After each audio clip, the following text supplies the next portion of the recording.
there is an infinite progression of windows in the process of doing something like this. But I do want to take a moment to thank the people who have decided to tune in to watch us on Facebook. And thank you very much for joining us. And those of you who've been with us the entire time, thank you particularly to you for following us and joining in this event. It's partially the process of sharing space in a room and watching a universe unfold from a series of grains of sand.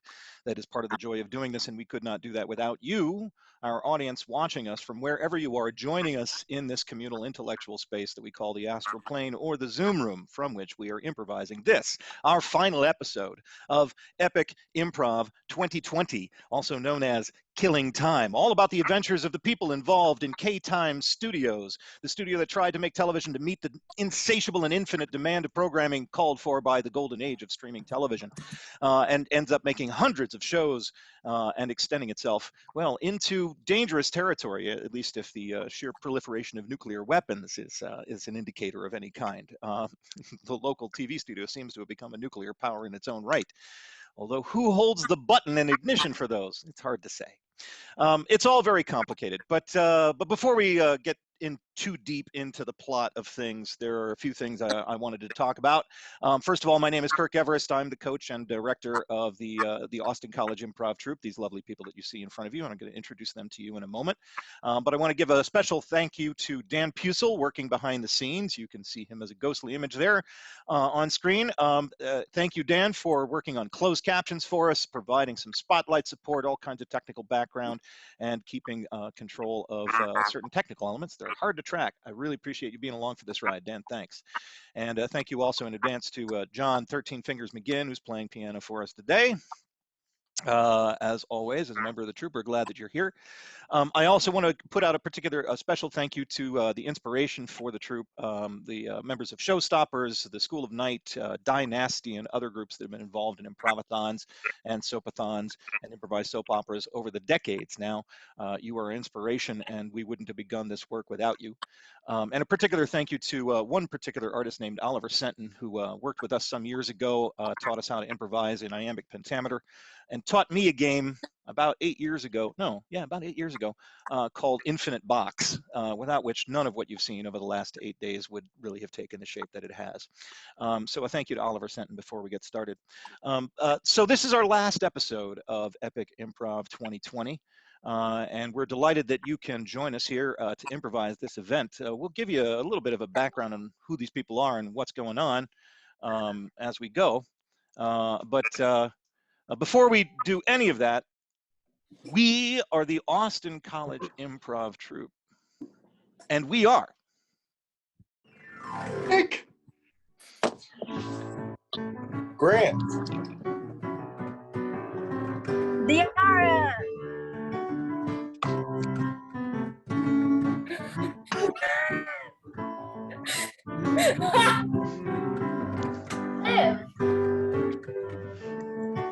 Chloe,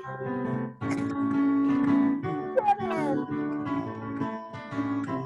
oh, Callier, Abby,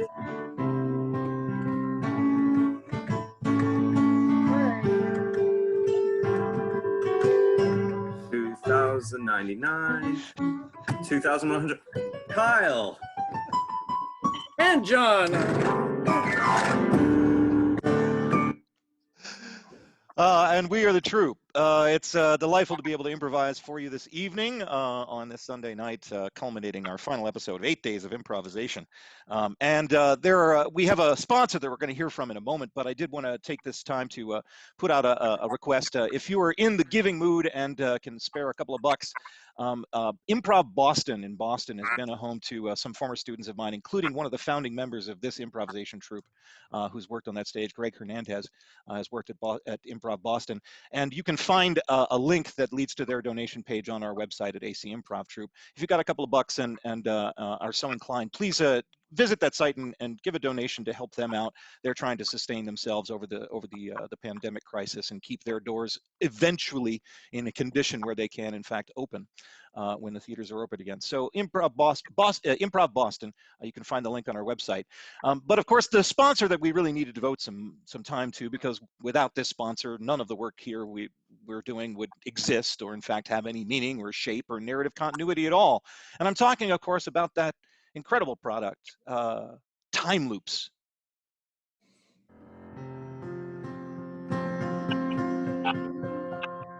We've been here before. Do you wish this wasn't the last episode of Epic Improvathon? Need some time loops. We've been here forever. We've been here before. So hungry. I haven't eaten. I worry that I might get Dad. screwed. I've been hungry for the past million years. Are your intestines shaped like a Klein bottle? Then you We've- should eat some time loops. We've been here before. I keep trying to eat these time loops and we go to another commercial. I'm so hungry. I'm so Time hungry. loops get me out of this box. I ate some time loops and it Make kicked me out of the everything. video call. Hi. We've been here before. When you look into the middle of the word Zoom, do you see time loops? I only see time loops. The world is time loops. I am My fading. life is time loops. I am fading Time loops into is the the loop. solution to all of your problems. Time I am time loops. Time loops is also an adequate snack for your pet's Fingers cat that lives in the box. We've been here before. Time loops. Breakfast. You know, for kids. That's Time Cool, Loops, Eddie. our sponsor, without whom, the entirety of existence might not, in fact, exist. Because what can exist without recursion and iteration? Well, everything else is just noise. But now we turn to our cast of characters, because we got some people that we want to know a little bit more about before we find out what happens to them next. So now I'm going to introduce you to some of the characters that are part of Killing Time. We'll start, first of all, with Shannon, who plays Mary, the production assistant who basically runs everything practical at K-Time Studios. This is Shannon as Mary. Hello. Everything's kind of a mess right now. Jennifer is supposed to have her lines down, but she doesn't. I've been having Bob on the phone, and I wish he could understand how I feel. He's so unavailable, just like Jennifer is. And next, we have Chloe as Cassandra. Hey, Cassandra here. So, let's see. Jennifer's been acting pretty darn strangely at work, and Morty and I fancy one another, so that's quite nice. My feet have healed up quite nicely from my death-defying stunt. They no longer feel like mush, but I've started to be able to see things that aren't there while my eyes are open, and they're pictures of my friends and people that live here, and it's very, very strange. I don't know what to do about it. That's Chloe as Cassandra. Next, we have Bird, who will be playing Steve, and one Steve will include Yaw Bus customer number 9, still waiting in line for a sandwich. Can I please just get my damn sandwich? That's Bird as Steve. Next, we have Liv, who plays Jennifer, the actress who took on hundreds of roles all at once. Hi, I'm Jennifer, the real Jennifer. I am still stuck in Shitstick's bag. I can only hope that Claire hasn't hurt anyone else, and that Cassandra's gotten my letter and is gonna get the police and get me out of here. That's Liv as Jennifer. Next, we have Kyle as the absentee director, Bob. Mary, I know I've been gone all week. I'm sorry. I've been scouting talent. I know it's been rough. I've heard that Jennifer's been having some issues. I'll be there today. I'll be back in the studio, and we can get these rolling. I can pick up where I've left off directorially. Look, Mary, we'll get it figured out. Okay. Sorry, I gotta go. Bye. That's Kyle as Bob. Next, we have Cal as Matthew, the director of Life Trudges On Regardless. Over the past 8 days, it seems so much longer than that, my life has been dismantled by circumstance. And this has made me realize one thing, that my life does actually finally have meaning. That meaning, of course, is to dismantle this world. It has dismantled me. That's right, Matthew, for whom everything must go into the bag. Everything must go, in fact, into the bag. That's Matthew. Next we have Diarra as Jim. Don't call me Mr. Moneybags. Jim.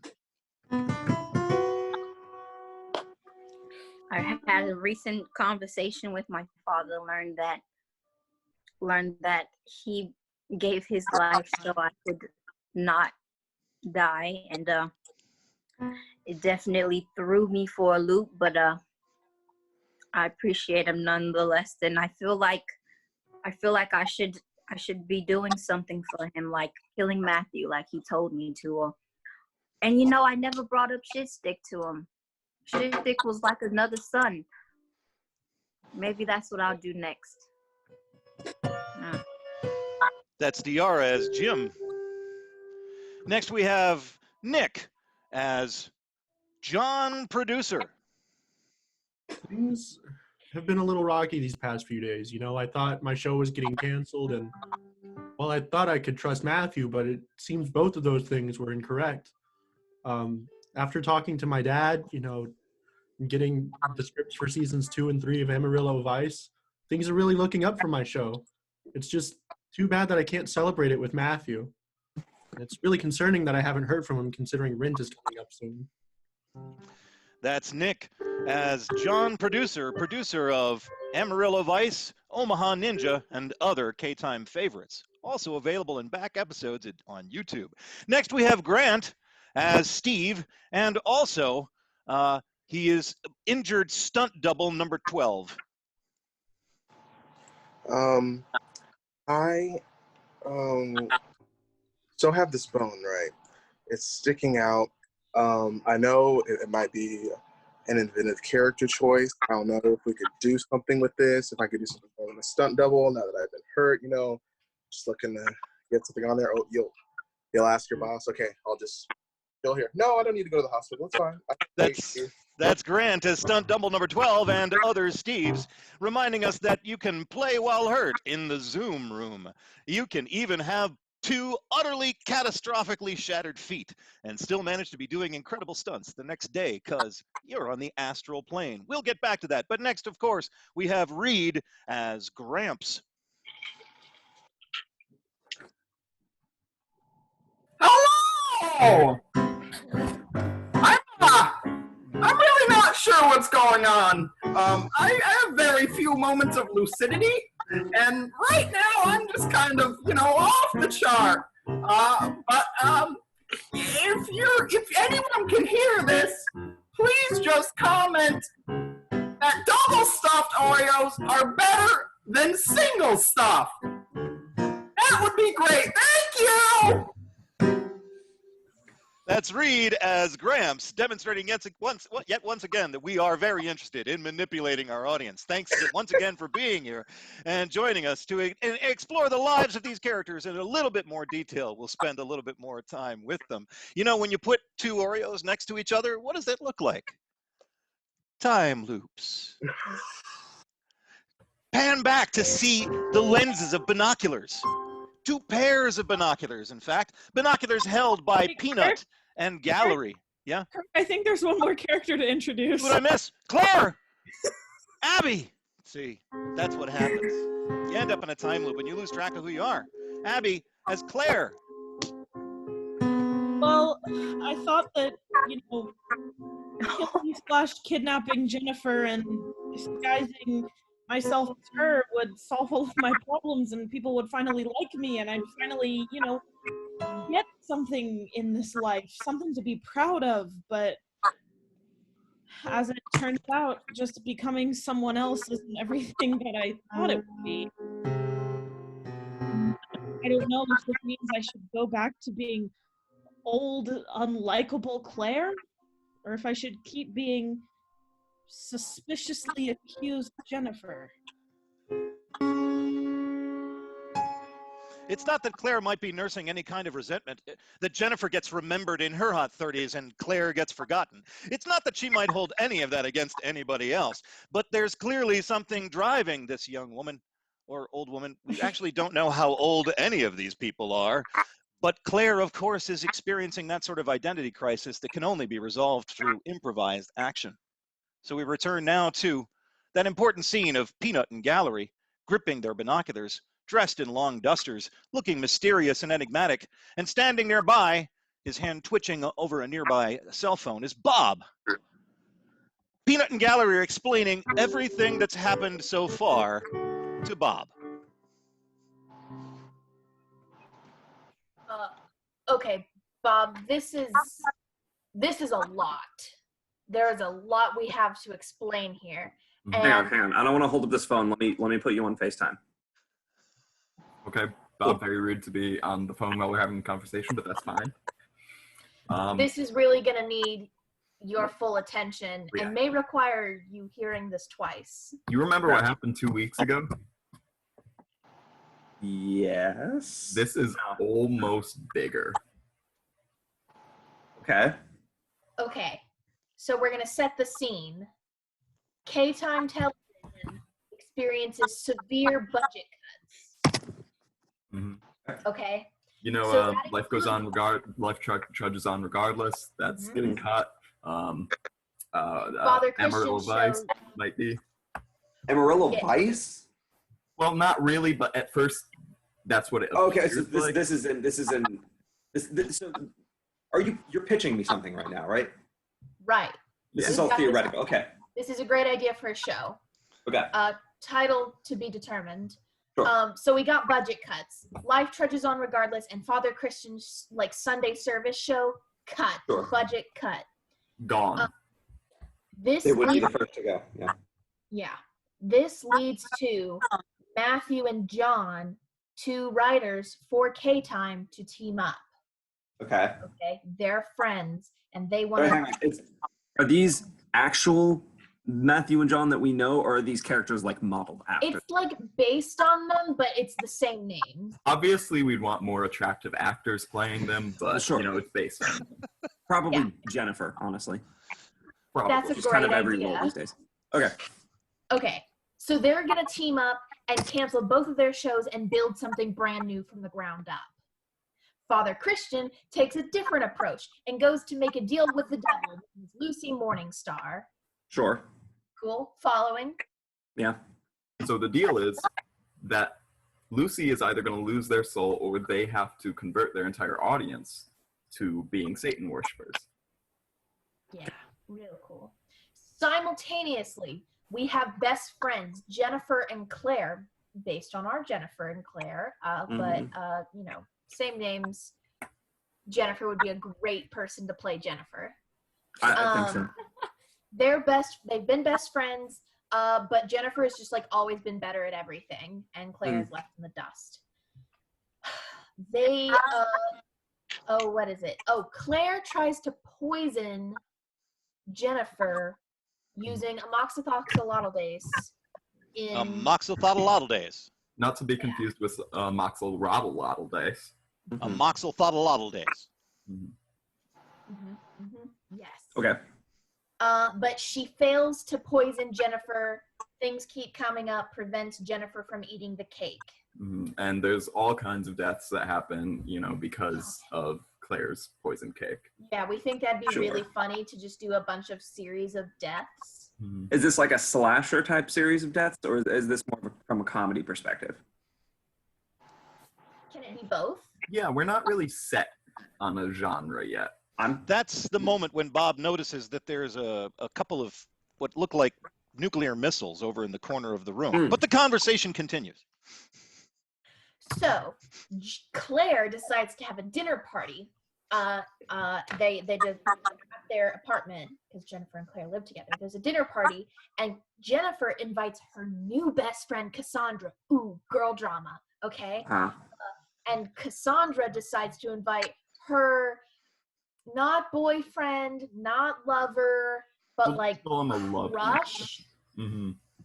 Is that a good? Are those nukes? Yeah. Yeah, okay. We'll get to those. Those are going to be very relevant to the Right. story. It's a prop? No, they're real. No. Do you want to touch it? No. Okay. Decidedly not, but continue. Okay, Cassandra, Jennifer, best friends. They look just like each other. Real cool. Cassandra invites Mortimer, her crush. In the meantime, Claire has teamed up with Matthew, previously mentioned Matthew. And throughout the course of this dinner party, Jennifer ends up in Shitstick's bag. You know, classic Shitstick. Right, okay. Oh, did we mention that Shitstick is dead? But at least that's what we're leading the audience to believe. Yes. It's going to be a big reveal that Shitstick's not actually dead. Shitstick's not dead, but people think he's dead. But is anyone in the know about the fact that he's not dead? Yes. Jennifer does. Jennifer. Mm-hmm. You know this. When are you thinking we're going to produce this show? Because this is going to be really awkward if we try to release this now after Shitstick has actually died. I was thinking as soon as possible. Yeah. I think I see no reason why we can't get started on it like today. That's fair. I think as long as we come at it from like a respectful standpoint, it'll be okay. So okay. the fake death of Shitstick is what led to Matthew getting Shitstick's bag, and then Jennifer gets put in the bag. There's going to be this whole dramatic scene where you can't see what's happening, but you can only hear the fight between Jennifer and Claire of get in the bag. That's not a cheese platter. Get in the bag. You know, something really dramatic like that. Sure. And then there's going to be this whole other character called Grandpa who really doesn't belong there. He's kind of just a nut job, and we're not really sure why he's there, but he's going to dive into the bag, and it's going to be this big moment. Okay. So Jennifer and Grandpa are in the bag. Mm-hmm. They're in the bag. In the bag. And of course, Shitstick is going to be in there too because, you know, he's hiding out because he faked his own death, and where better to hide than in his own bag. Where are we, by the way, plot-wise, in like the first season of this show? Episode 2. Okay, so this is a very complex narrative. A lot of we really believe that you should pack as much into every episode as you can, and you know, if you have to make each episode 4 hours, then so be it. Okay. Well, I can tell you personally, I'm very on board. I'll have to run it by some people higher up than me. And believe it. We got him, and we haven't even heard about the ghost. I mean, he hasn't even heard about the ghosts yet. We haven't even heard about our character Bob, who has this girl who's in love with him, but he has no idea. So this is a character that's just based on me, I guess. I don't know why you would think that. Very so like no, it's fine if you have to. I mean, like the person like having a crush on me is a weird angle that's totally probably not inspired by real life, but like it's fine to have a character inspired by me. That's okay. I can do that. Just then there was a call on the line from Mary. Ring, ring, ring, ring. Hang on. Hello? Bob, I need you back at the studio soon. We're having lots of problems with shooting. Our stunt double's feet were broken and then healed really quickly. Jennifer's been acting weird. She doesn't have her hat, and I think all her mojo's gone. And John and Matthew weren't talking, and I think this will be really bad for Life Treasures on Regardless and Amarillo Vice. You need to come back really quickly. Okay. Yeah, I'll be there. Expect me in the next half hour. All right. Thank God. Thank you. Cool. See you then. So I've got to run. Don't worry, I remember exactly everything you've told me in this. I'll be able to keep and repeat this to anyone else who needs to hear it. So, so that's a yes on the show. I can't say this is improv. Yes, so yes. yet. As far as I'm concerned, it's a yes. Cool. And as a matter of fact, both Peanut and Gallery, as Bob goes off and attends to other business and thinks about the plot that's been presented to him, we find Peanut and Gallery returning their gaze to their binoculars and taking in the sight of Jim, don't call me Mr. Moneybags, at his home, where he is having a conversation with the ghost of John Producer's father, Executive. That's right, Jim is having a conversation with Executive because something strange just happened to Jim, and Jim needs to talk about it and try to understand it. See, Jim just had a conversation with a monkey's paw named 3. And that monkey's paw named 3 promised to give Jim an infinity of potential wishes. All he needed to see was that there were an impossibility of too many fingers on one paw, you see. And so by means of this, said 3, I shall instead retain my form to see, and thereby create an infinity of me. And so a stream of infinite monkeys was created, and a stream of infinite monkey paws as a means of giving Jim Moneybags his infinite stream of wishes. But in seeing this infinitude of possibilities, seeing that stream of monkeys leading back to a stream of a room of infinite typewriters and infinite one-handed monkeys typing away at those infinite typewriters, infinite tomes in infinite variety, he finds himself confronting his true inner nature, which reveals that he, all this time, is in fact his father, Bill Moneybags. He's always been Bill Moneybags. He talked himself into being into character so that he could be on that show of Finger Curls. And he got so deep into character, he forgot who he was. Arguing every time, don't call me Mr. Moneybags, was just directing people away from the real truth. And that's what the ghost of Executive Producer is here to help Jim deal with right now. Who he really is, Bill Moneybags, the original producer and owner of K-Time Television. I'm so overwhelmed. I don't even know what to say. Jim, I think we should start from the beginning. You have a lot of wishes. But Indeed. I think there's a bigger problem here, a bigger problem within yourself. I think there's something you're losing connection with from within. Is it because Shit Stick died? Because I understand that, you know. I think because I think the grief of Shit Stick's death is playing into this. Well, yeah, of course it would, because my father gave me Shit Stick. My father told me that I could have Shit Stick. So obviously, if I lose Shit Stick, I'm gonna lose some of my father. Are you not understanding how this is affecting me? Right, but I get that, but did you really lose your father?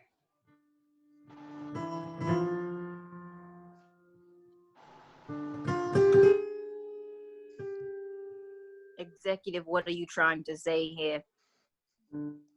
I'm trying to get you to look on the inside.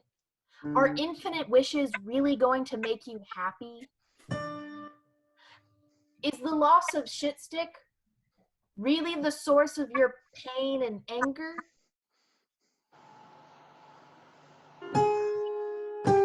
Well, no. Obviously, I was already pained and angry before Shit Stick died. So now it's just even more because I don't have my father's little piece of thing anymore. Here's the thing. You always have your father with you. How do you know I always have my father with me? You don't know anything about me.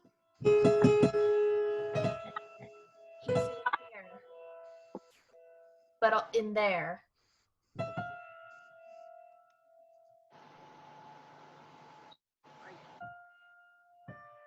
Are you saying that he was never in the sword ever? He was always inside of me? Right. I don't mean to burst your bubble, but people have been kind of freaked out because you have been voicing this sword the whole time, thinking the sword was your father, but it was just you because your father's on the inside of you.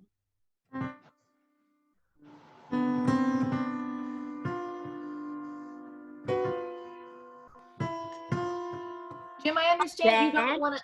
Okay, yeah, do that. Yeah. He's not talking to me anymore. What did you do? I didn't do anything.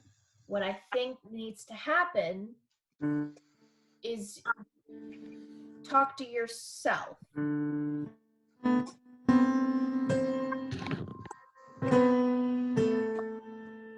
Executive, I want you to know that you've always been like a father to me.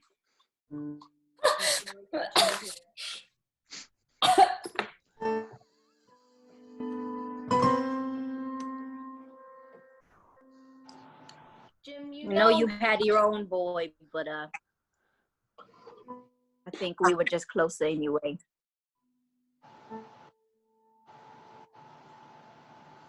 Yeah. It's always like I've had two sons. One who was a semi-successful writer and producer, and another who was a really rich, successful person who runs a TV studio. And I don't have favorites, I promise. But you have to understand, although your father lives inside of you forever and always, you're separate from him. You're not Bill. You're Jim Moneybags.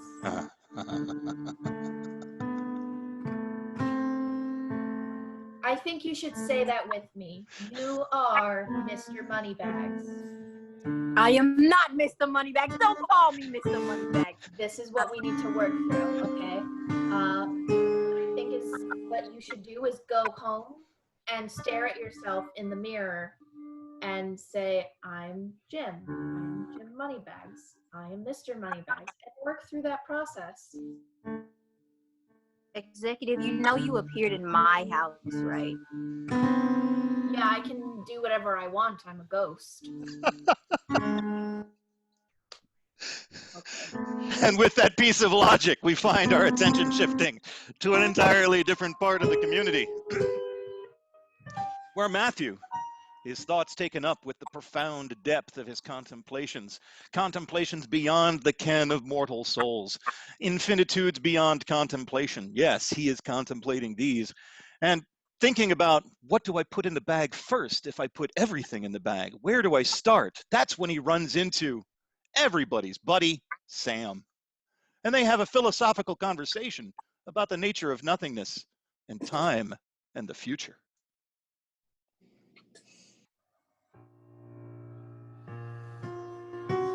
Oh, there. I was busy contemplating things beyond even my contemplation. Whoa. I've been there. You vibing?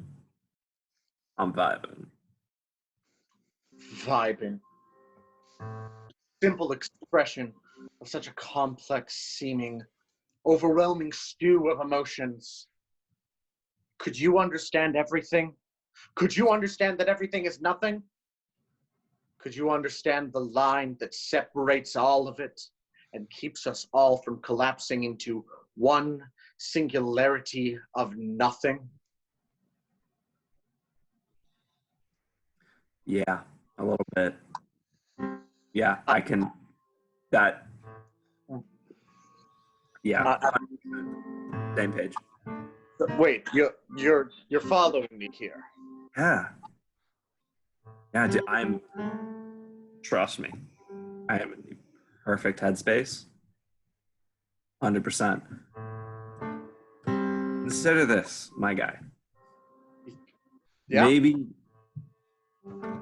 you can look at everything and be like, there's no point. Doesn't matter. Then you're just going to spiral. And then your evening sucks. So, like, look at it from a different perspective. Like, you can experience everything. Like, you can experience things intensely. That's awesome, right? Like, just being alive kind of rocks. If you think about it. So you're saying that my perception is my reality? Yeah. And that the only reason that I believe in nothing is because I believe in nothing? I don't think that made any sense, but... No. Listen. I think you're just like 3 bowls behind me. You catch up to me, you're gonna totally get it, okay? It is completely coherent from here, okay? 3 bowls later.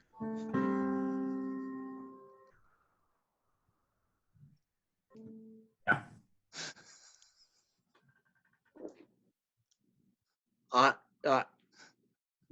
I've seen things that are invisible.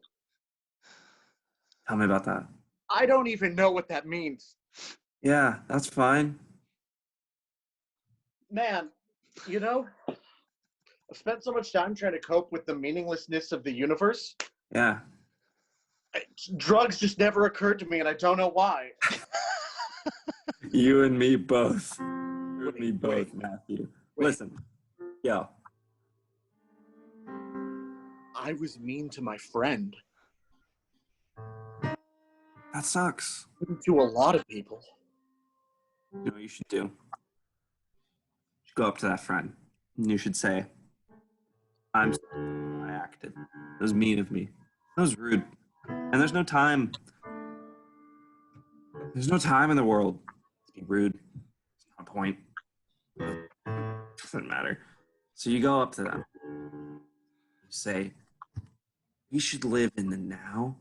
We should be friends again because you mean a lot to me. I think you admit that to yourself and you admit that to them.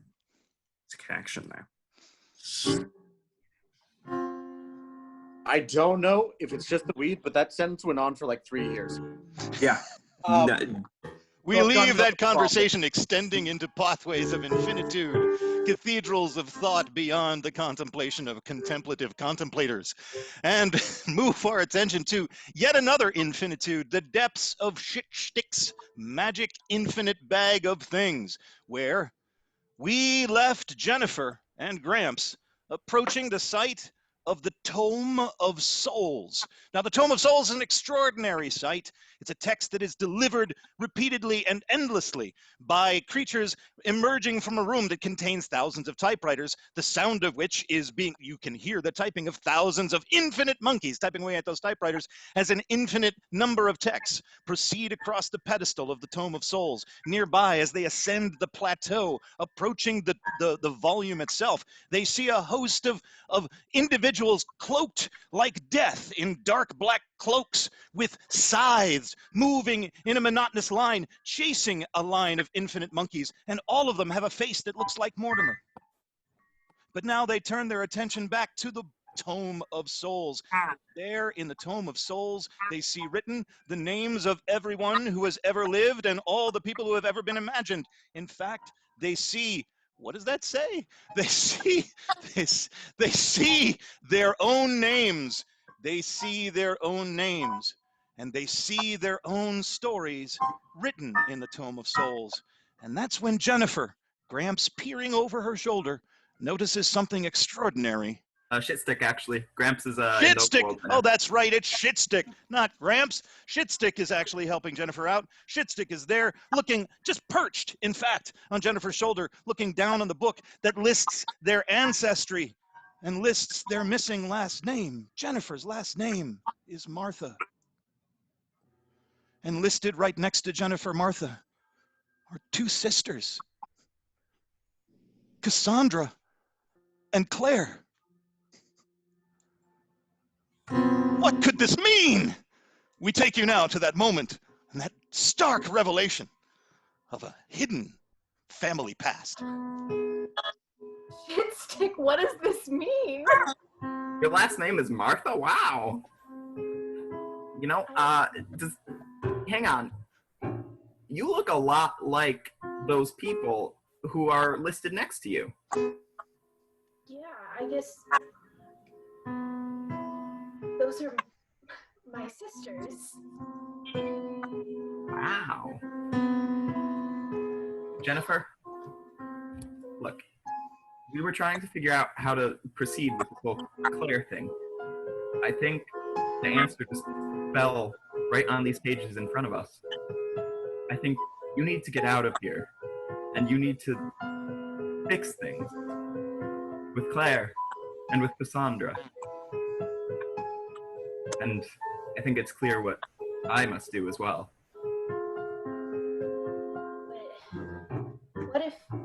What if I can't fix things with Claire? I mean, what if our friendship is too far gone? Well, Jennifer, if you don't try, it will be. And with that thought heavy in the air, an air pregnant with the plethora of potential infinitudes, we turn ourselves and our attention back to the apartment of Jennifer and Claire, where Claire is having a meal with Cassandra. And during that meal, Cassandra mentions to Claire the deaths of her parents, the grocery cops who died in that incident. And Claire wonders, is she responsible for the death of Cassandra's parents? And the cracks in her disguise begin to show between Cassandra and Claire at Jennifer and Claire's apartment. How's your spaghetti, Cassandra? It's really quite good, Jennifer. Why are you upset? What's happening? I'm just remembering when I quit working at John Jimmy's, and then a few days later, my parents, the grocery police, were found dead via cake. Via cake? Well, Yeah, I I think had so. pie, via but I cake. didn't know. Or icing. Or both. Oh my god. What color was the cake? That's very important, Cassandra. It's very important to know what color this cake was. I'm not sure. Wonder if Maybe. it was the same cake that I bought for Jennifer. I mean, that Claire bought for me. Why do you keep referring to your own self using your middle name? I just, sometimes I get a little confused. I've been jumbling so many identities with all of these TV shows. It gets a little mixed up in my head sometimes. Interesting. You know what, Cassandra? I'm really sorry about the loss of your parents.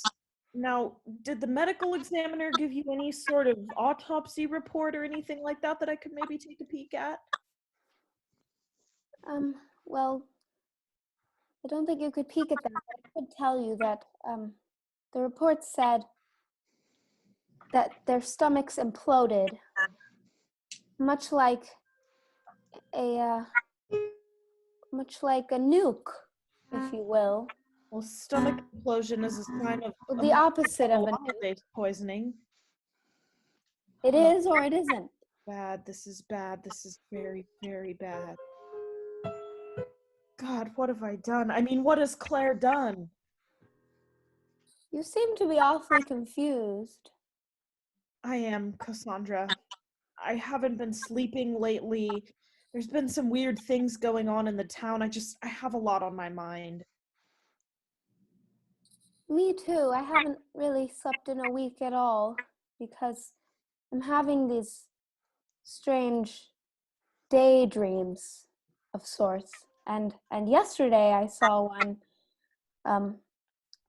in the middle of the afternoon, and it was of a nuke exploding. Oh God, Cassandra, that's really scary. It is scary. I'm better now that my feet are not destroyed. So I think anything at this point is better than that. Are these daydreams like, is it like, augmented reality where you're like seeing things happen like where you're looking, or is it like it's like I'm having a conversation with my fellow injured stunt doubles, and my neck decides to just jolt up in the air. Oh gosh. It stays there for the duration of the vision. You might want to see a doctor about that, Cassandra. Well, I'm worried that if I go to the doctor, I will never leave. Why would you think that? Because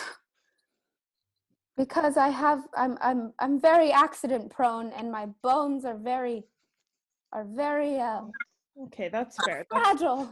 You did shatter both of your feet last week in a stunt.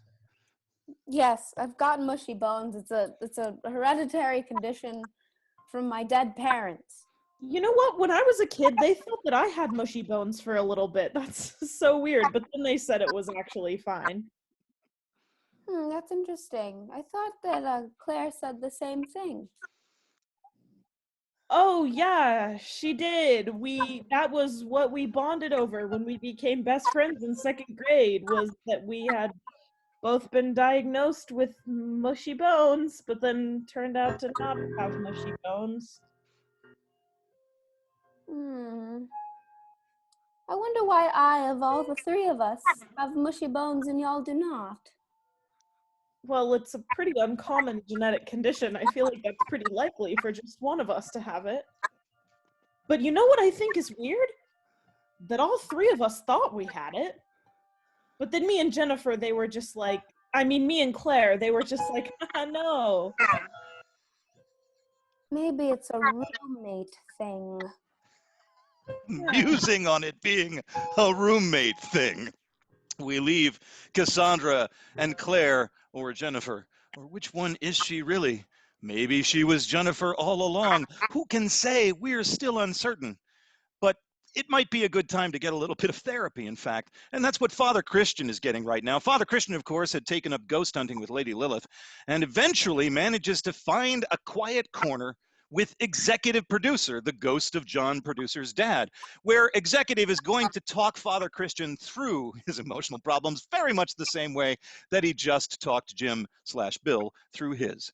So now a moment between executive producer and Father Christian. Executive? Ghost? There's so many ghosts here. How do I know which one is executive? Are you there?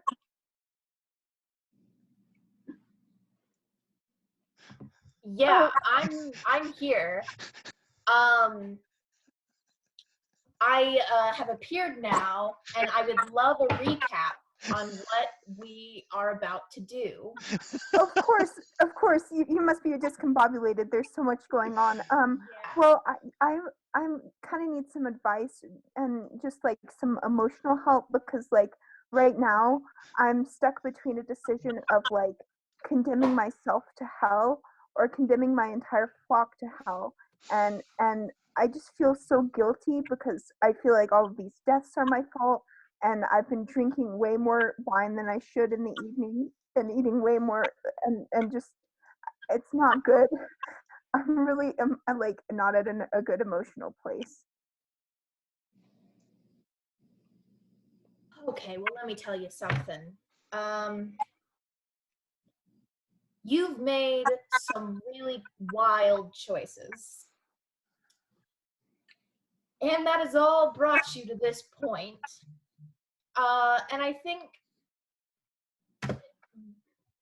part of me wants to compare this to the whole trolley problem, but I feel like that's that's not exactly right, as we are comparing thousands of lives. Well, I guess it is I don't, versus your own and the mistakes that you've made.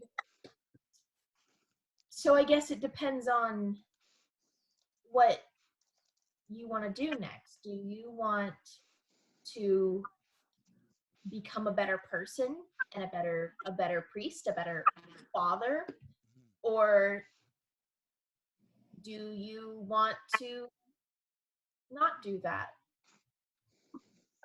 Executive, my father was not a good man. He didn't believe in God, and I'm pretty sure he's in hell right now. The main thing that I'm worried about is if I go to hell and he sees me there with him, he'll be disappointed in me. Yes, well, I have talked to your father, and I will say he is in hell, but he is very proud of everything you've accomplished so far. And at some point, you have to make the decision on your own. At some point, asking for Lucy's help or for other ghosts' help or some all-knowing being,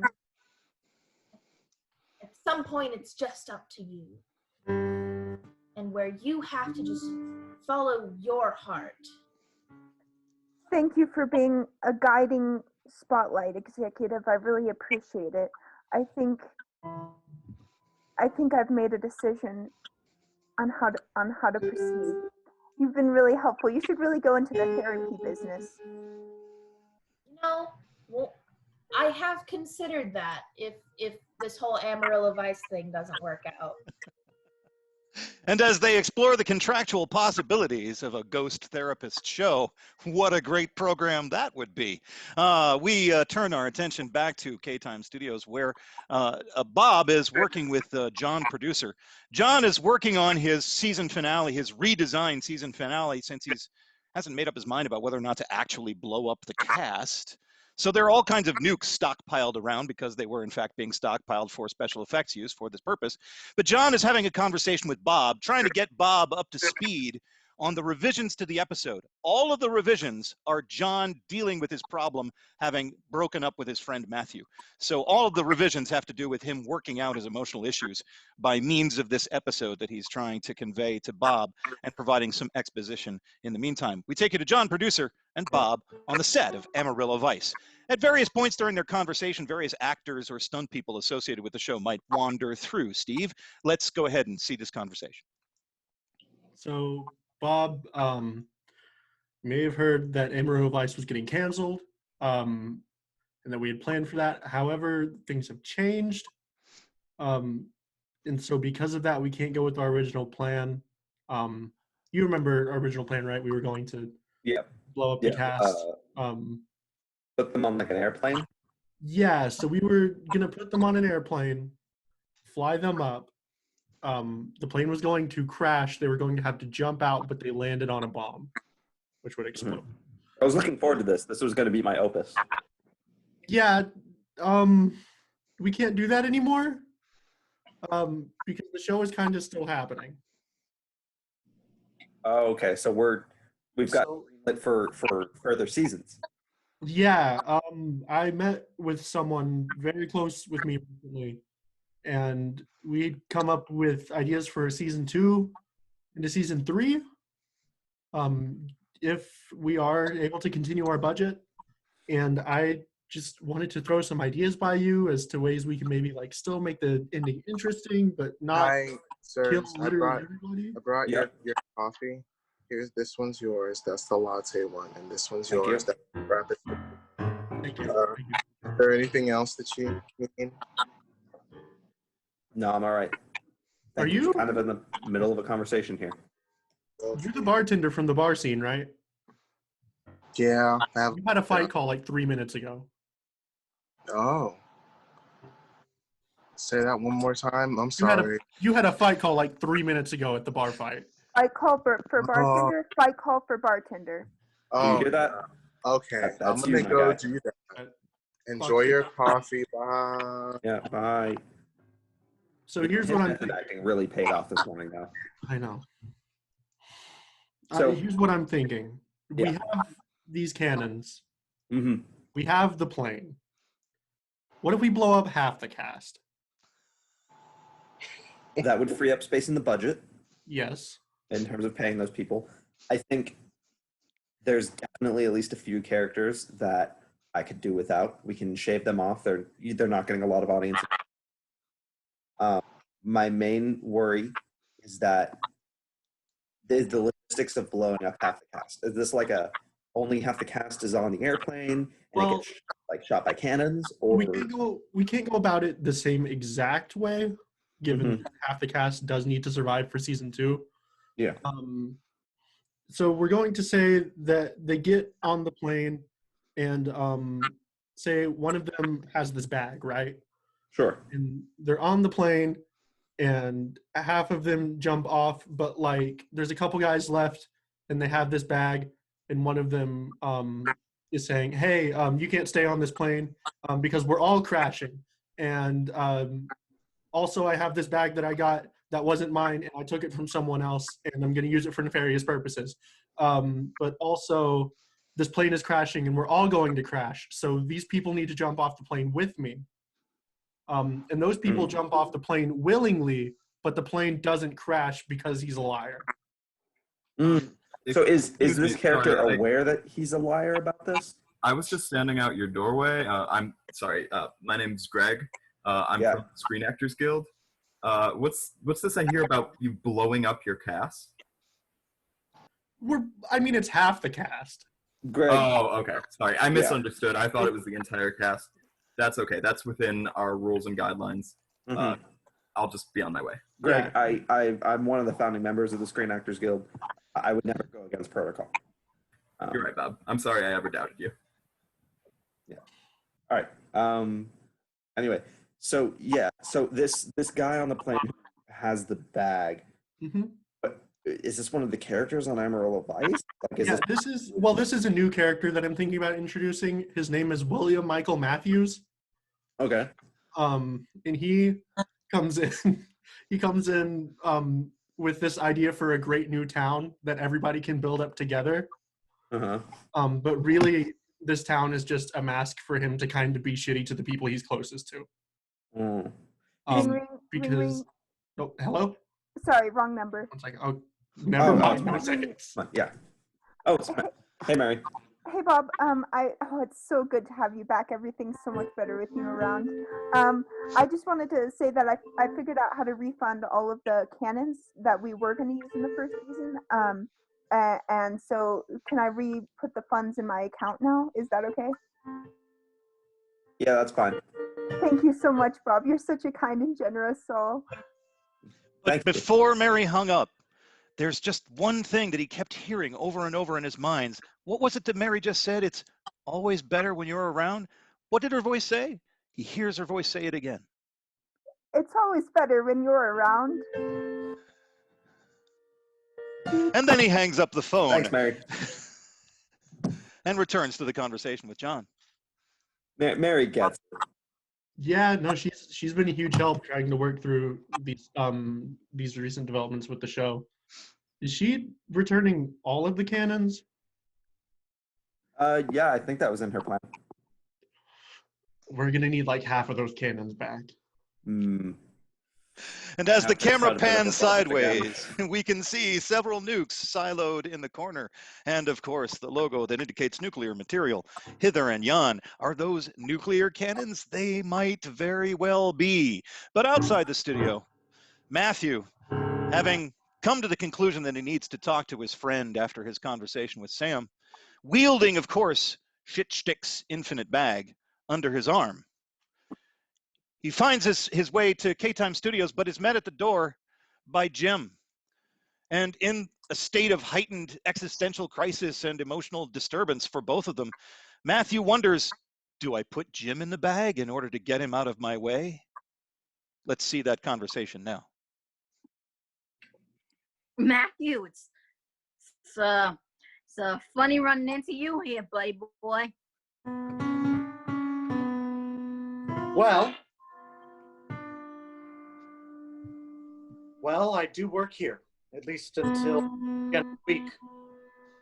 Well, if you ever gave me my money, then you wouldn't be out of a job.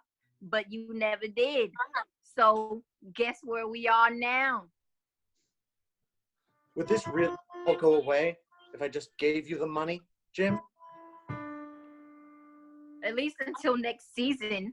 But you know, now we're a little further down the line in that process because you tried to take away from my buddy John.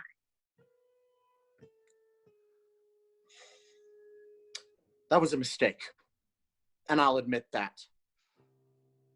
I've got the entire cost of my season of Life Trudges On Regardless right here.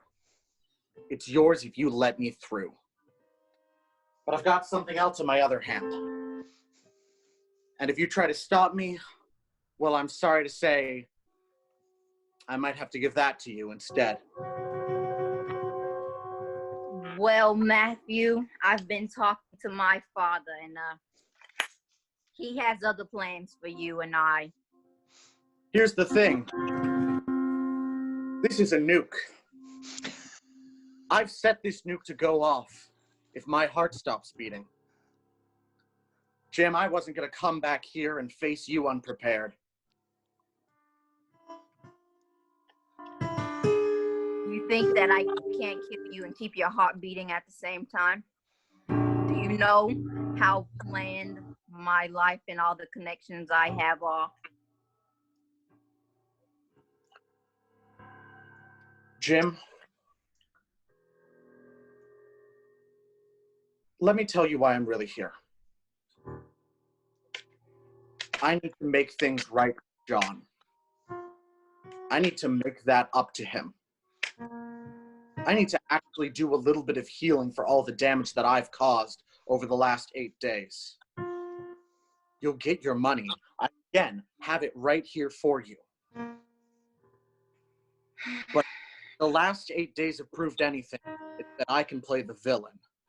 You might be able to kill me, but I will wreak so much destruction upon your life before you do. So I suggest you take your money and you let me through.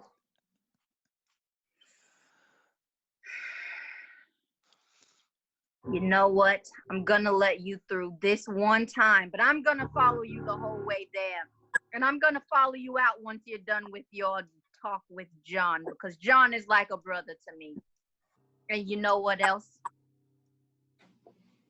What else? I'm taking the bag with me too. This isn't your bag. This isn't my bag either. This bag belongs to Chipstick God. was mine. Mine. So therefore, he's gone, it's mine. I protected him. I protect his belongings as well. And I didn't know you had it this whole time, or I would have taken care of you before. You'll let me through to see John if I give you the bag. And my money. Not now, though. I can wait on the money. Here's your bag and here's your money. You had the money with you all this time and we had to go through all of this? It's an infinite bag. No, it's an infinite bag. I could just pull out the money at any point. I mean, it's not like I'm rolling in it, but the opportunity presented itself. And as Jim reached over to grab the giant and potentially infinite pile of money, that's when, did he slip or was he pushed?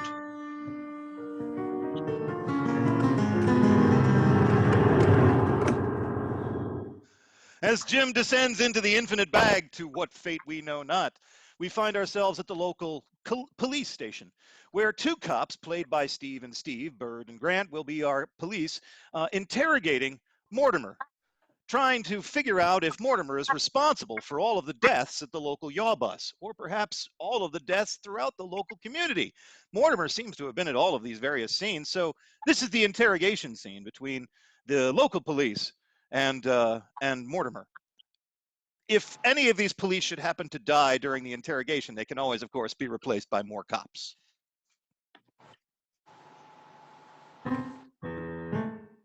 Look, Mortimer. Hot, bright light. We're just trying to be your friends here. We'll get more from it. My name is Steve Goodcop. This is my partner, Steve Badcop. Nice to And meet you, bitch. and I need my Yabas hat on. Hold on. will allow you to get yourself together. Hi. Hi, Morgan. Okay. What do you know? You go ahead, Steve. All right, thank you, Steve Goodcop. Seems like you were at the scenes of all these deaths. And I would like you to explain yourself to me, if you can. And I would prefer it not to be a lie, because I will turn these cameras off. I was at the scene. It's hard to hear you over this interrogation equipment. I was at what scene? The death scene. You were at the scenes of many a death, and they have all been connected. Now, I'm sure. So here's the thing. I was making some sandwiches, as I do, you know, because I am in fact Mortimer. I was making sandwiches, and there were so many people inside that yacht. I'm gonna need you to speed your story. Oh, okay. I was making the sandwiches. Don't worry. Look at me. This gun is not loaded, but I will hit you with it. Well, that makes me feel a little bit easier, honestly. Mine is loaded, but I'm less likely to use it. Mortimer, look at me. Look at me. Yeah. You've been hit with the butt of my gun. Oh. I want you to tell me how you killed the people. I didn't kill anybody. You have no rights to a lawyer. What do you know about weird frosting? There was this guy, he was at the counter and he'd been in a while back and he just couldn't pick out a bread. Like, how hard is it to choose? We just have like rye and pumpernickel and whole wheat and Italian herbs and cheese and Italian herbs. That's enough to kill a man? That's enough to kill a man? Because someone couldn't. This guy's not getting it. We're gonna have to turn up the heat. I'll turn up the heat. Me in this bag, and I was in this bag, and now I have a girlfriend from Tell me what you know. My gun is loaded now, and My I'm. hands up like y'all are cops. I thought y'all be cooler about this. You're right. You're My right. last name is Bad Cop, and his middle name is Bad Cop. That's right. That is my full legal name. Steve, Bad Cop, Good Cop. Yes, it's a very. Bad Cop, so you better fucking listen to me. All right. And as we leave Mortimer in the clutches of these police, who evoke notions of a really great police procedural named Good Cop and Bad Cop, the adventure of two Steves, we turn our attention now back to our sponsor, because yes, folks, it's time for a message from our sponsor. And if during this message, some of the message might be conveyed by characters from the from Epic Improv 2020 as part of this commercial, well, hey, that would just be in keeping with the nature of time loops, which is a product that you want in your life. In fact, it's probably already in your life, and you just didn't notice it.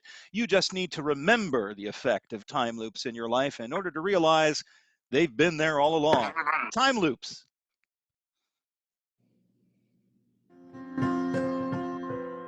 The cards say one thing clearly. Time loops. It's in your future. You want to go back and fix your mistakes? With time loops, you can. I wish there was a way that I could go back in time and make my parents love me. Time loops. Do you have? Can we see the time loop scene again? Do you have mushy bones? Time loops can help. Hi, I'm John, producer, famous TV producer. I, every morning before I get started on a day on set, I just get me a big bowl of time loops again and again and again and again and again. again and again and again. Do you find yourself with this problem of forgetting to introduce members of your cast when you're introducing a troupe of performers? Why, with time loops, you can undo it and apologize profusely to artists who may have been offended inadvertently. Time loops, a way to undo interesting choices. Do you wish you could revisit your favorite memories? Except you don't have supernatural grandpa powers? Time loops! Hi, goddamn I'm time loops, Jim and my Moneybags. partner's gonna cap. I'm Jim Moneybags, owner of Time Loops. And this has been a featured broadcasted, what's the word again? A paid sponsorship for Time Loops.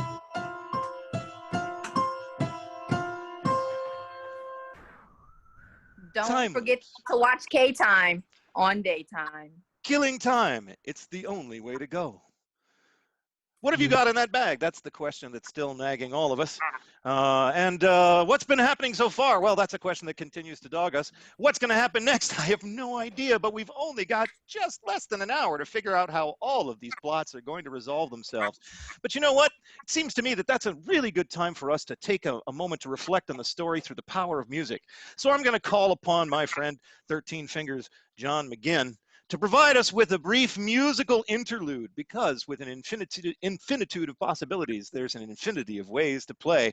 John's going to play for us in the spirit of that moment from The Twilight of the Gods, the Götterdämmerung by Wagner, when Siegfried is translated in the moment of his death into a passage of pure music that seems to recapitulate the entirety of the Ring of the Nibelung, all in one passage.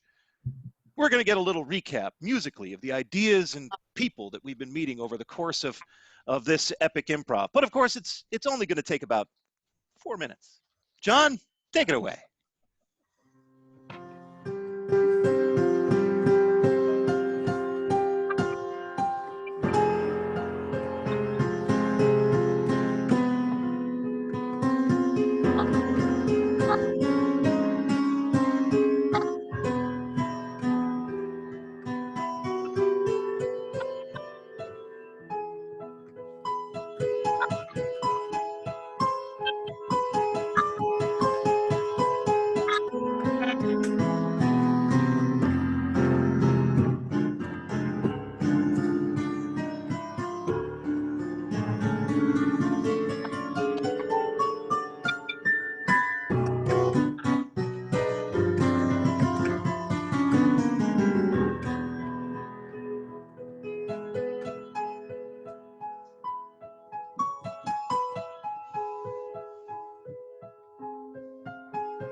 And that was the sound that we heard coming from the bag as Jim plunged inadvertently inside, and we find ourselves now in the interior of that infinite space. Strangely enough, we find ourselves on a barge crossing a river with two odd boatmen named Joel and Joel, poling this barge down a river that Jennifer finds herself on with Shtick the Talking Frog. They're finding themselves looking at all the bizarre and strange things on the banks of this infinite river as they make their way towards that escape hatch that will lead them out of the infinite bag. There they can see Severus the Sorcerer casting a significantly sibilant spell and failing to accomplish his goals. There's an android who became human communicating with a flock of space whales.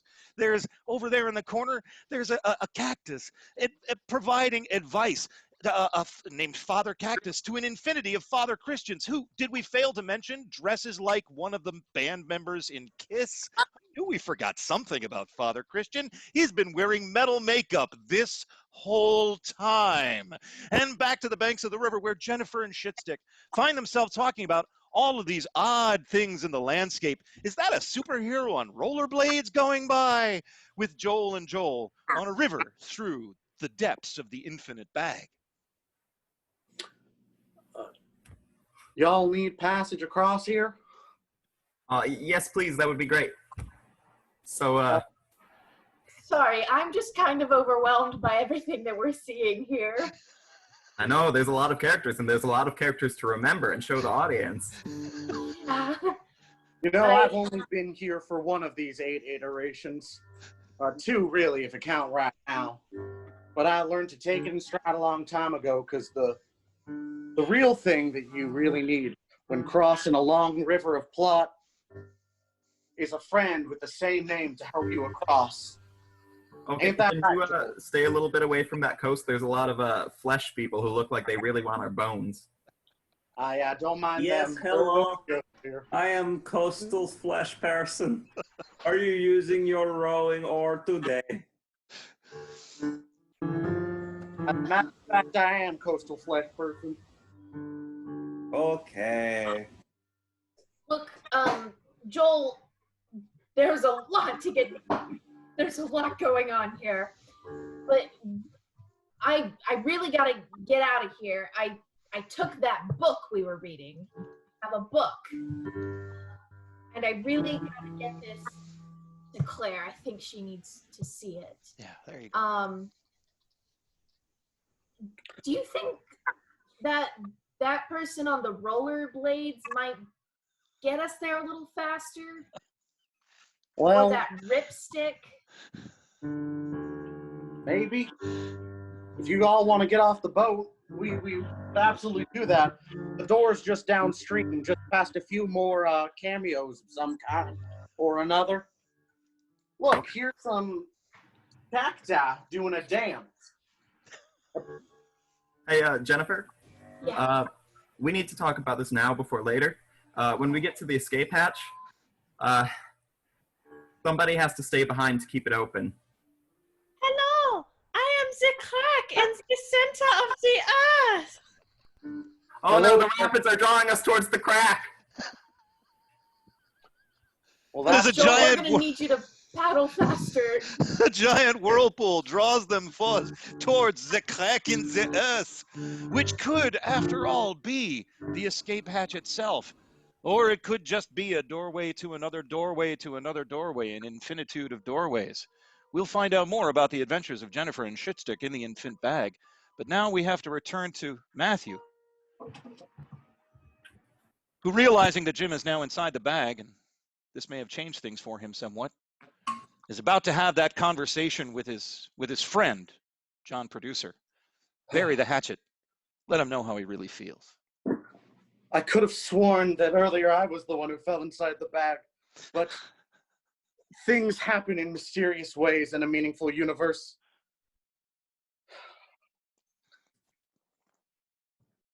Do I care about Jim? Moneybags in the bag. Honestly, he's probably the person I feel best about putting in the bag. At this point, I just need to get to John. His set's coming up here. And so, Bob, I really think if we're gonna, finish out this season, John, we need to alternate between nukes and people. Right. No, I totally agree. I think that's a good use of our resources, as well as I think it's what's right for the plot. Is that a cast member running back there in the back of the set? I don't know. What's that bag they have? You see that? Oh, John. Oh no. Oh. Bob, I think this is between us, if you don't mind. Yeah, I'm gonna go. Ring, ring, ring, ring. Mary's okay.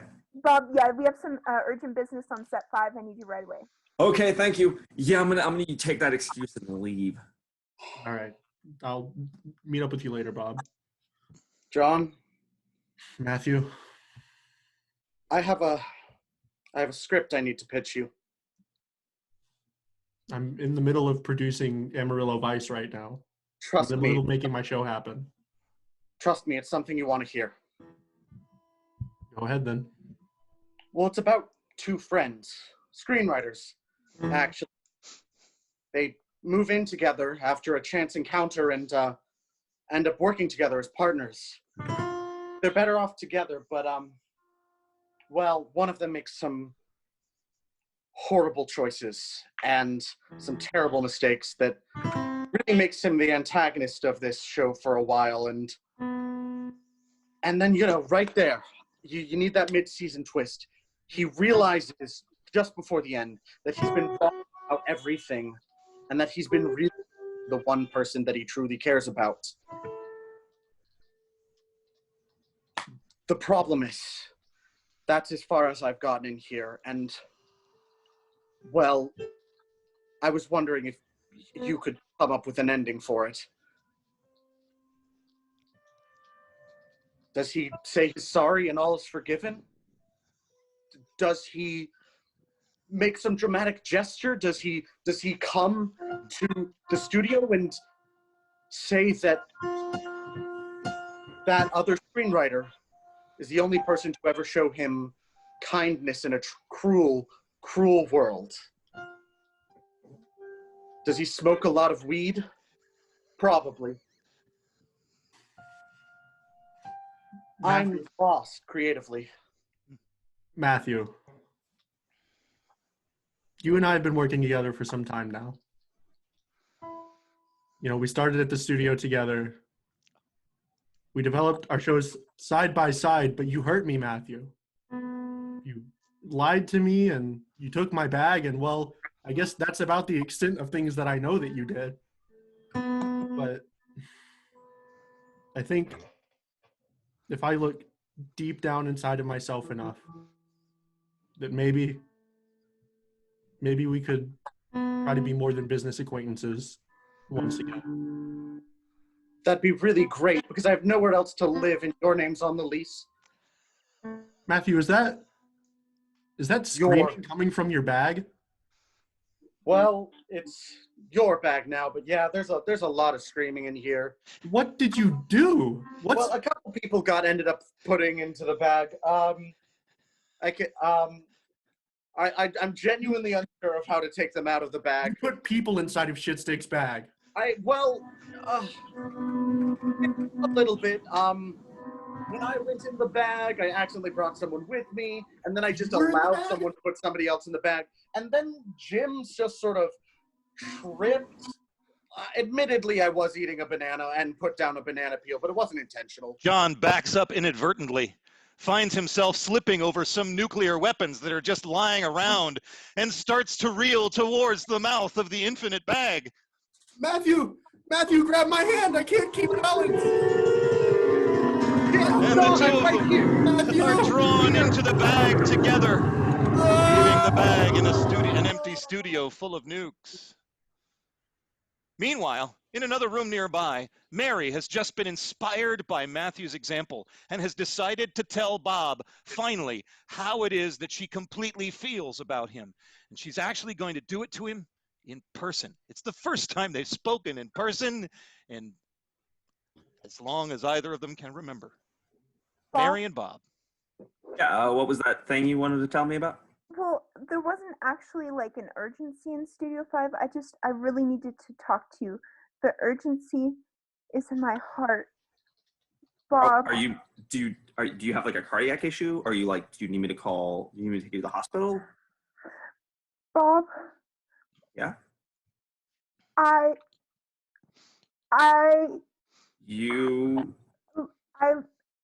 have some sort of feelings for you. Like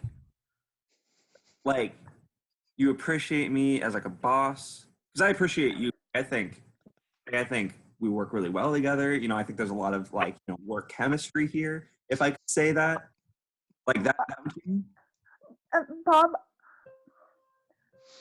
I like you as more than a producer.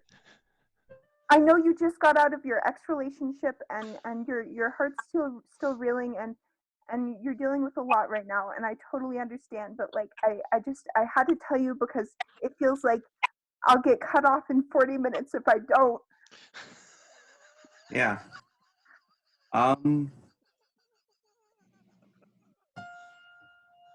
Mary, you know, it's been a complicated 8 days, and I think we've both had a lot to go through and a lot to think about, but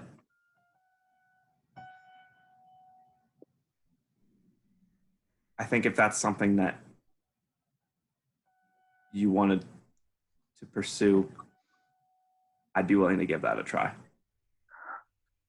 Oh my gosh, Bob, this is the best day of my life, even better when you double my pay. Even better than when you double my pay. I enjoyed that day too. And we leave the hearts floating from above their heads. Hearts that float over a nearby pile of nuclear weapons. As we turn our attention to what the hell was I doing next? I've completely forgotten. That was just so attractive watching the two of them. Oh, that's right. I forgot about Jennifer and Claire. No, not Jennifer. Claire and Cassandra. Claire and Cassandra, because of course Claire is disguised as Jennifer. So we turn now to, it's the end of the day. They've been working really hard. They're just changing clothes after working hard on the set of Amarillo Vice. And Claire, in her disguise as Jennifer, and Cassandra are having a conversation. Cassandra is almost convinced at this moment that Claire is not who that Jennifer is not who she appears to be. And that's when Gramps arrives with a certain letter. Oh man, I'm just wiped out after a day of mediocre acting on set. I mean, I thought it was great, but apparently everyone else thought it was just mediocre. Yes, Jennifer, I am what you would consider part of the everyone else group. Because the Jennifer I know is fantastic on set. We have no issues together. And the fact that, one, you don't know your lines, and two, you keep miming the stunt, you keep actually doing the stunt. Then what am I here for? Cassandra, like I told you earlier, it's just been a really stressful week, and I've been off and forgetting my lines and a lot on my mind. Oh! Oh my god.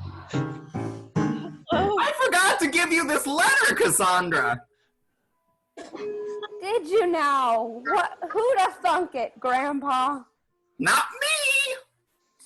That's quite loud. Sorry! It's okay, Grandpa. Grandpa, who's that letter from? Oh, it's from Jennifer. Oh, yeah. I remember sending that letter. Do you think maybe I could take a peek at it before you give it to Cassandra? No, that is a Yes, Claire crime. can look at Jennifer's letter. No, I'm Jennifer. Okay, Claire. You can be Jennifer if you want. Grandpa, give me that letter, why don't you? I already did. Well, here it is. I am now handing it to you right now. Thank we both, you. and it rips in half. Oh no, my one responsibility. Unfortunately, I have neither tape nor glue, so this decision has to remain. And I guess we can't just like put them back together and read it like that. That would be impossible. I've burnt my half of the letter. Oh! No! Well... fire! Cool! Listen. I'm not so sure about this decision that I've made. What does your half say, Cassandra? My half says the following. is Claire disguise hurry. Wow! I haven't seen Claire in a while. Maybe this is about her. Maybe Jennifer knows where she is. I mean, maybe I know where she is. You phony! I saw you yesterday, which was Tuesday, in my vision, and I knew that you were. This is a ruse! This is a ruse! Claire!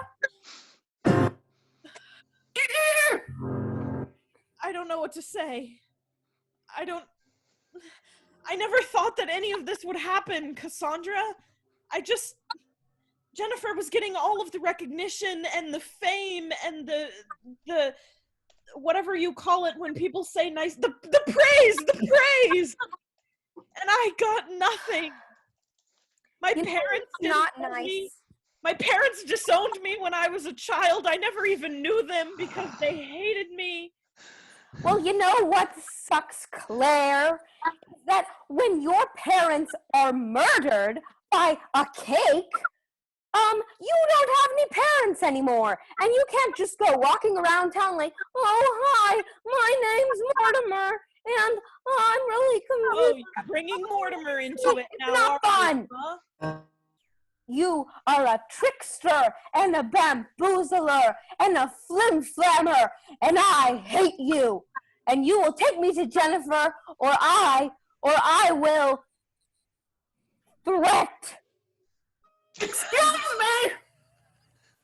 Sandra, I don't know where Jennifer is. That's actually me telling the truth. Excuse me!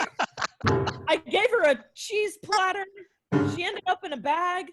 Yes, Grandpa! Are you tip for the letter? Wait, no, that's not what I wanted to ask. I wanted to say, I can bring you to Jennifer. Really now? Yes! Grandpa, you know where the bag is? No! Well, that's where Jennifer is. I don't need the bag. So you do know where Jennifer is. Look, Cassandra, I know you don't believe me, but I never meant for any of this badness to happen. And maybe if we find Jennifer, I can make that clear to both of you. Guys, I hate fighting. Can we try an exercise? Sure, Grandpa, why not? Claire, I love you. Now you say it back to me. Grandpa, I love you. Grandpa? Oh my God, I destroyed Grandpa! He seems to be caught in some kind of static loop. Everything's frozen, so I land. Oh, Grandpa, thank God, I thought I killed you with my phone. Listen. Within the next 30 minutes, we will all cease to exist until the next Epic Improv. So, why don't we go and freaking find Jennifer before I break my feet again by smashing your face in, you bamboozler, you! Cassandra, trust me. Take my hand. Please. Don't want to. Grandpa, take us to Jennifer. Let's go! Okay, here we go. And as they go,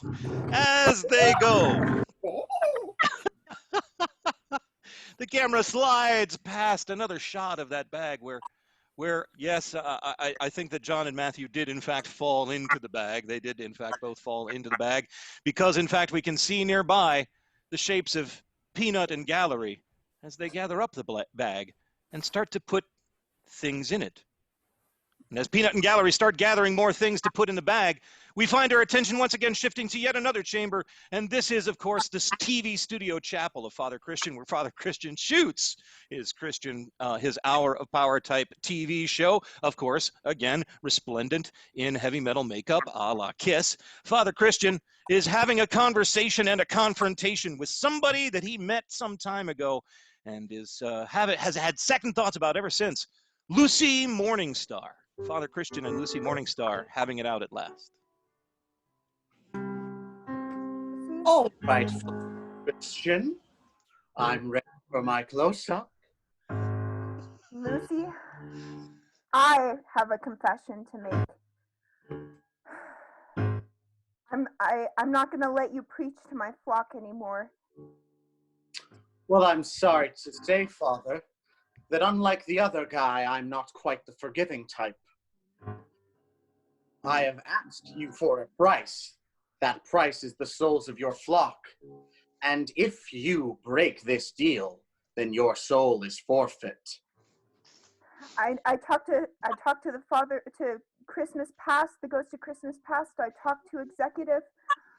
I heard that in hell you have an overpopulation in hell right now. So take me to hell and I will preach to the souls there. I'm ready. Yep.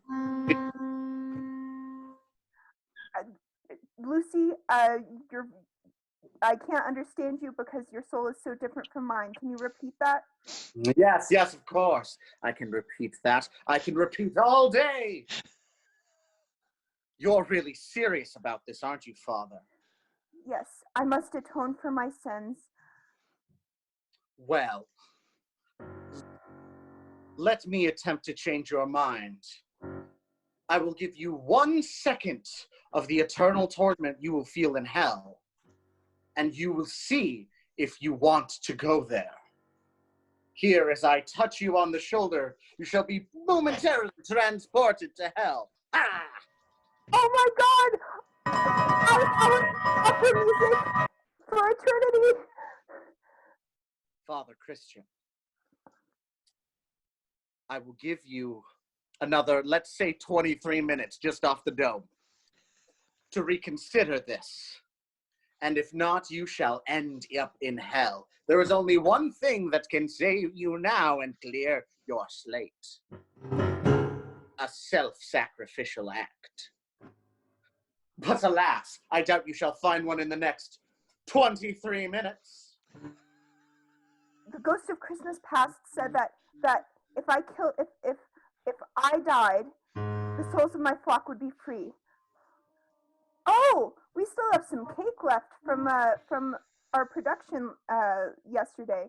I think I'll have some of this cake while I wait for the next 23 minutes to make my Father decision. Christian, it is not so simple. It is not solely that you must die, but you must die saving another. The souls of all my flock aren't enough. Yeah, no, I mean, so here's the thing on that. Let's cut the bits. We're gonna get you the contract now. It's just good legal stuff. Okay. Technically speaking, you've already promised me those. So saving you're the person who put them in danger, so your death doesn't really save them because they could have just not been in danger. If you have to save somebody who's you can't just point a gun at somebody and then jump in front of the bullet that you're firing at them. That's unfortunately, that's just not how this digital contract works. So in the next 23 minutes, I have to find someone other than myself to save.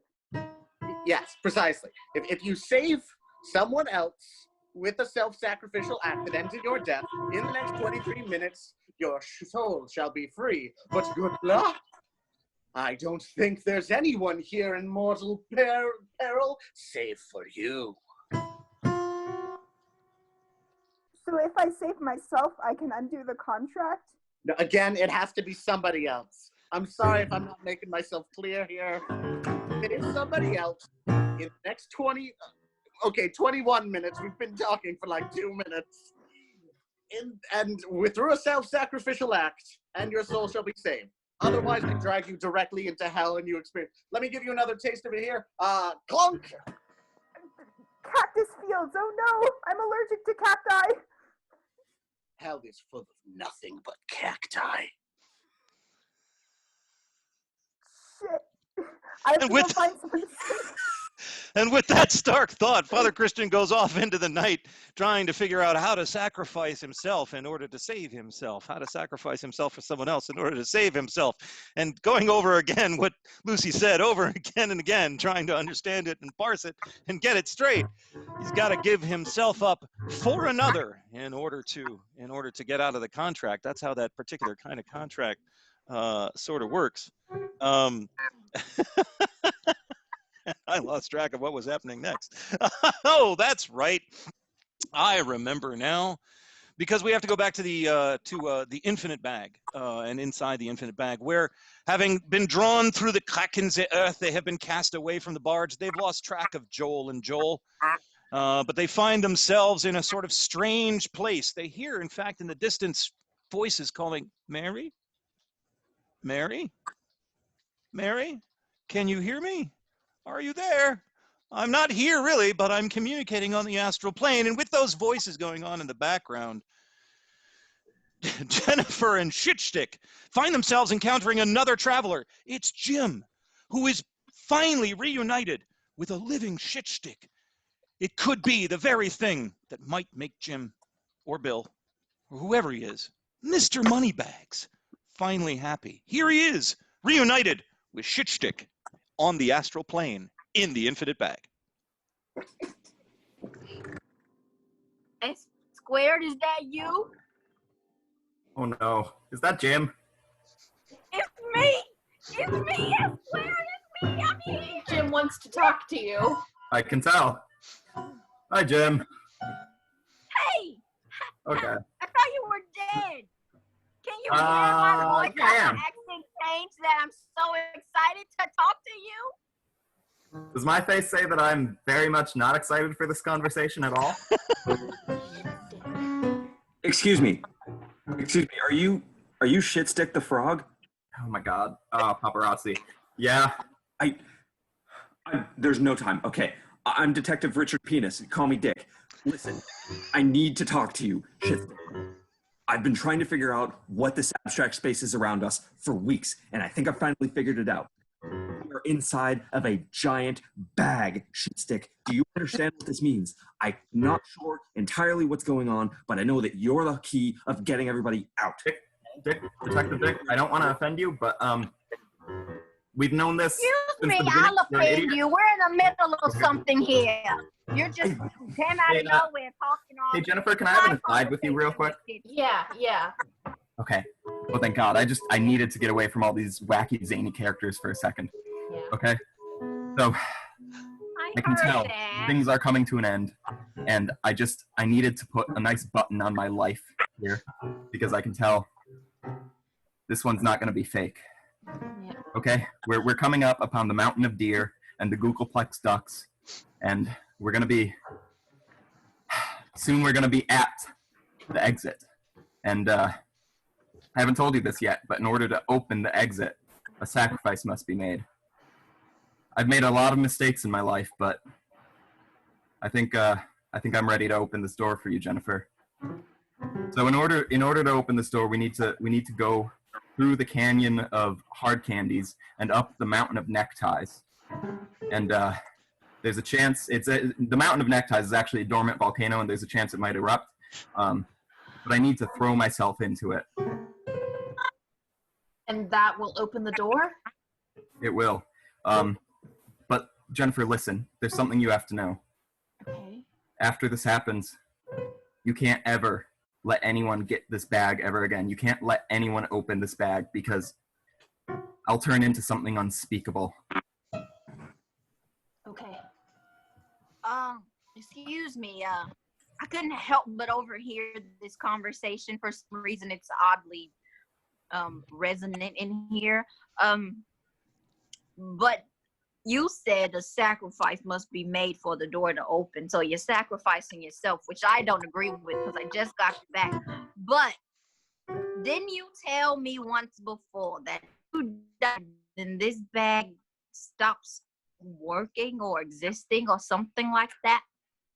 Well, Jim, I said I'd sacrifice myself. I'm not going to die. My fate is going to be much worse.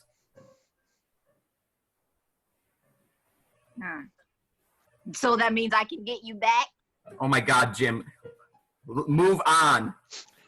I don't feel the same way about you, Jim. But my father gave you to me and I don't want to lose him. Mr. Moneybags and I were good friends. He didn't own me, and you don't own me, Jim. What? Jim, remember what I said. You don't need Bill, and you don't need Shitstick to be yourself. Jim, you need to be your own man. Okay.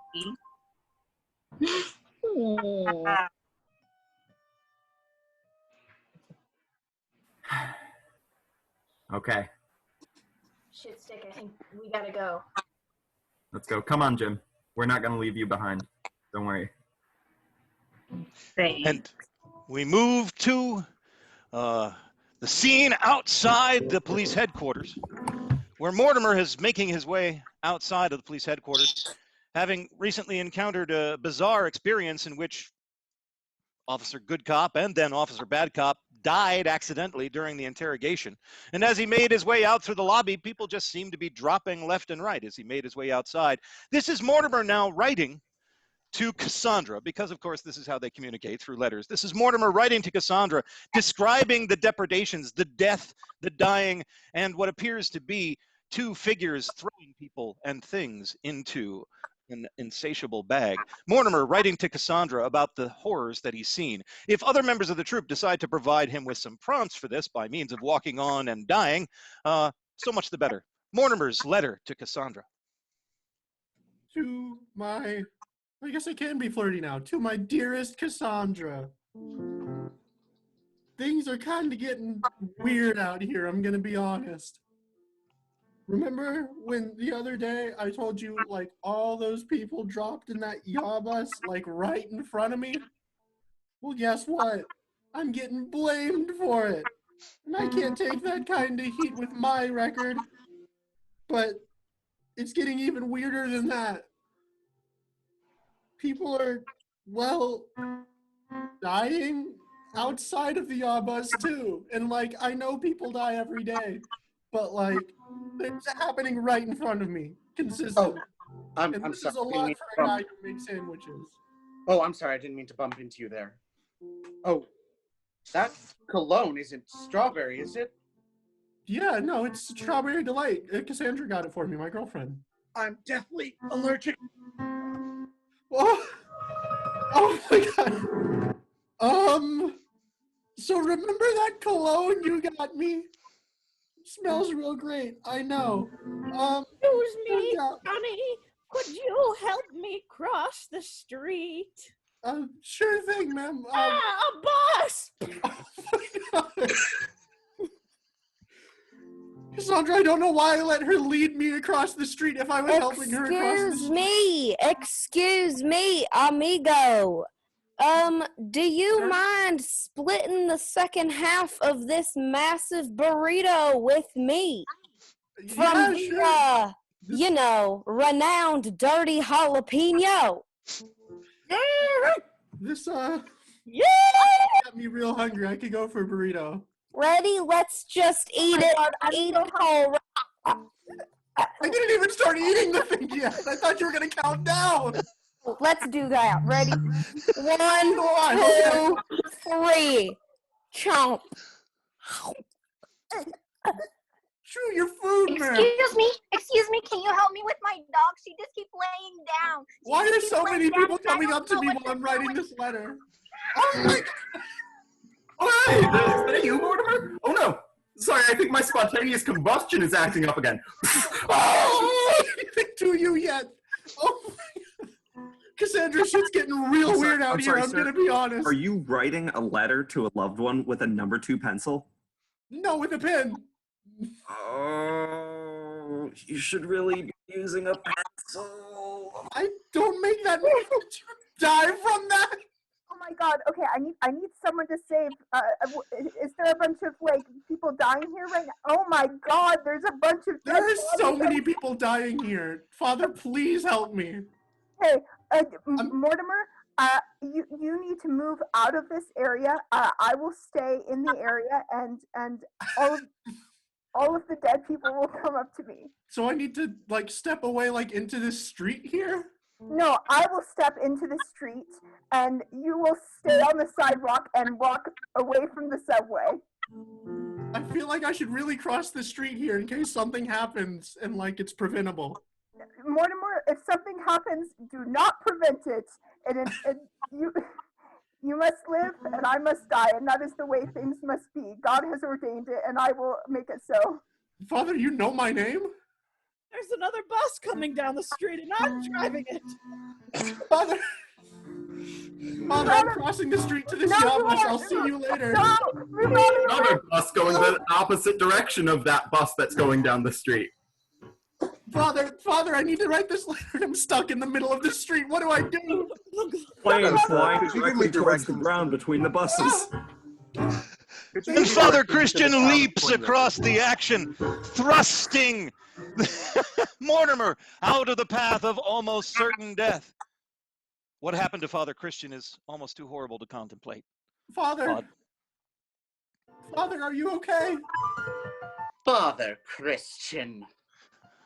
Father Christian, with 9 minutes to go, you clean the slate and just break showed up, the so I'll deal. talk to you later. I'm sorry, Mortimer. I didn't mean to step on your line there. No, you're good. You're good. Really convenient I didn't get killed by that bus there. Yes, and unfortunately, someone stopped you and died instead. It would have Yeah, been fine if they cool. didn't. Did I break the contract, Lucy? As much as I hate to admit it, yes. You have cleaned the slate and broken the contract. Your soul is free. And with the sound of a choir of penguins singing taps, the ghost of Father Christian makes its way towards the opening of the infinite bag.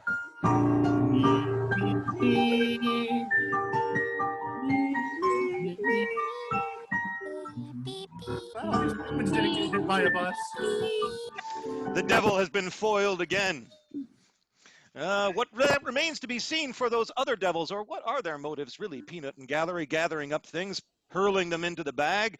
But what this eventually leads to is a startling situation. First, we encounter the meeting between Matthew and John and Jennifer and Shitstick, right next to a door marked exit.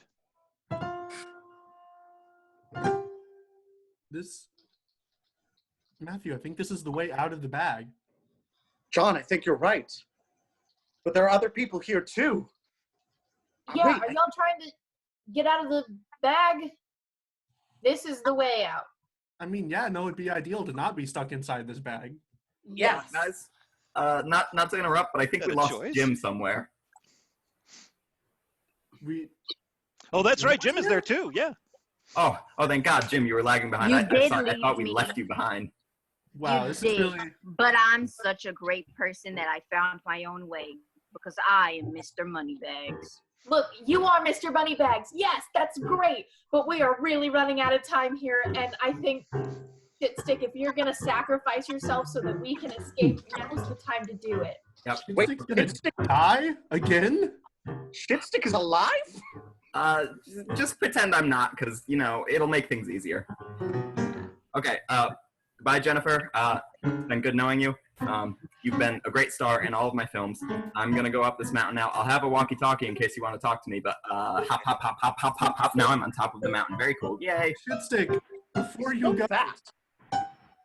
go and do this thing, which is really cool, by the way, thank you, I guess, for doing all this dying stuff for us, because, that's a new step for you. So if we're still in here when you die, what happens to the bag? I already went over this with Jim. Don't worry about it. I won't technically be dead, but I would suggest that you leave the bag as soon as possible. Okay, yeah, that's fair. That's fair. I'm not about to look at a Shitstick gift in the mouth. All Thank right. you, Matthew. You've always been a good friend. Bye-bye. Here we go. Bye. Bye, shit stick. Enjoy your crazy adventure transformation. Guys, we're out. Let's go. So The door's Matthew, unlocked. Let's go. Jennifer, when we make it out of here, what do you say we make a show about all this? I was about to say literally the same thing. I'm so on it. How about we get out of here before shit stick jumps in the fucking mountain? Matthew, we Let's can do produce both. this He's show in the together. mountain right now. We're gonna do both of those things because the door is unlocked, and I don't know how long it's gonna stay unlocked. Could be just about 5 minutes.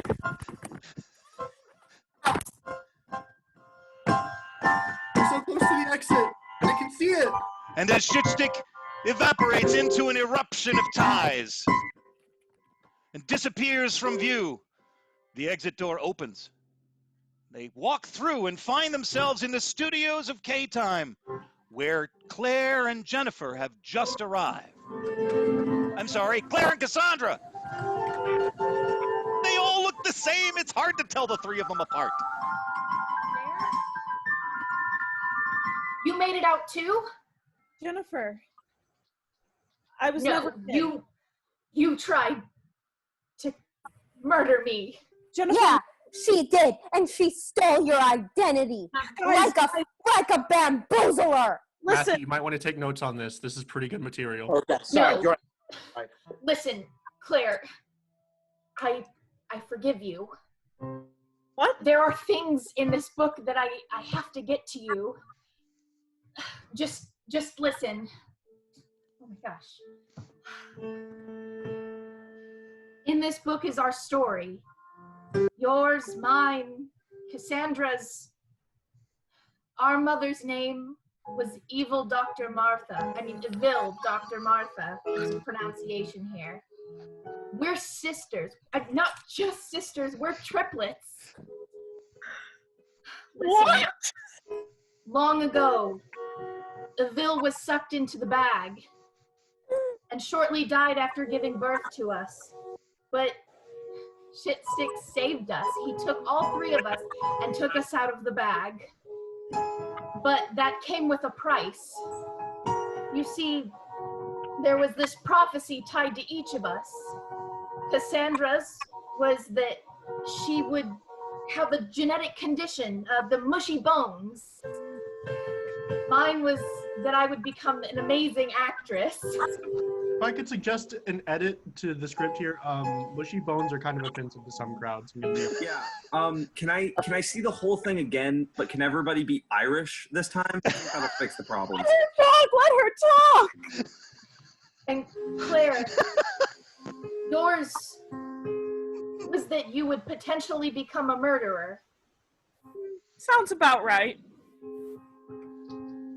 But I don't think that's right for you. I mean, you didn't kill the people, the cake killed everyone. And I think deep down you had good intentions. That's a good character choice. Good character.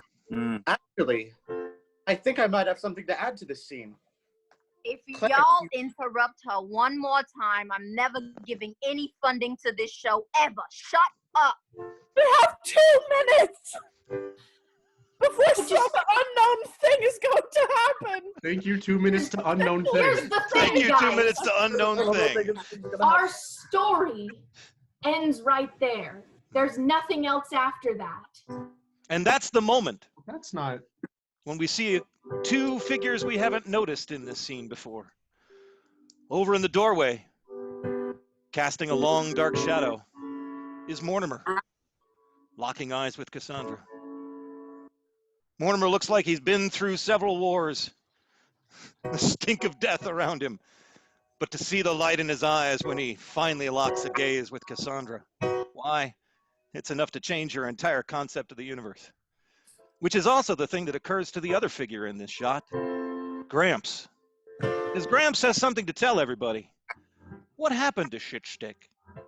What did Shitstick become when he jumped into that volcano of ties? Could it be that finally the ravages of time caught up with his froggy body? Could it be that he changed into something that was not just everybody's sidekick, but everybody's grandpa? I don't know. We'll have to hear it from Gramps himself. Matthew, this is some good material. This is some good material. I'm getting it all down. Do you think we have enough for a season here? Oh, we have enough for about 10. Well, then I guess that's a wrap, everybody. But wait! There's a last speech from Gramps! Oh, shit! Yeah, Gramps! wait. We don't have a finale! Rude! Gramps, why don't you wrap this thing up for us? Sure thing, John. Monologue, if you will. If y'all interrupt Grandpa one more time, I'm never giving this show any funding ever. Shut up. Can I talk now? Okay. I just wanted to tell everyone, I finally understand where I came from, where I've been, and where I'm going. I've always been Grandpa, but before, always, I was shitstick. And there's one last thing I want to tell you all, audience included. I love you! And as Gramp takes the infinite bag and unfolds it, he holds his hands out to the audience full of nothing and says to them, you have the possibility of entire universes within your hand. Improvisation is the key. Thank you for joining us for Epic Improv 2020.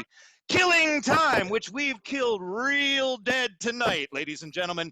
Thank you for joining us. I had no idea how this was going to wrap up. I'm not even sure if it has, but that's the beauty of an infinite plot and an infinite range of ability and talent. That's what we've got right here, folks. This is an infinite pool of talent in the Austin College Improv Troupe. My name is Kirk Everest. I'm the coach and director. We are Tacit, and we are... Read. Diarra! Great.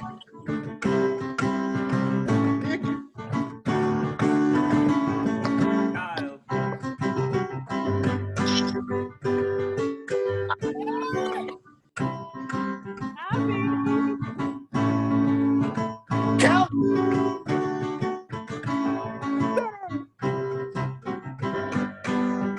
Lily!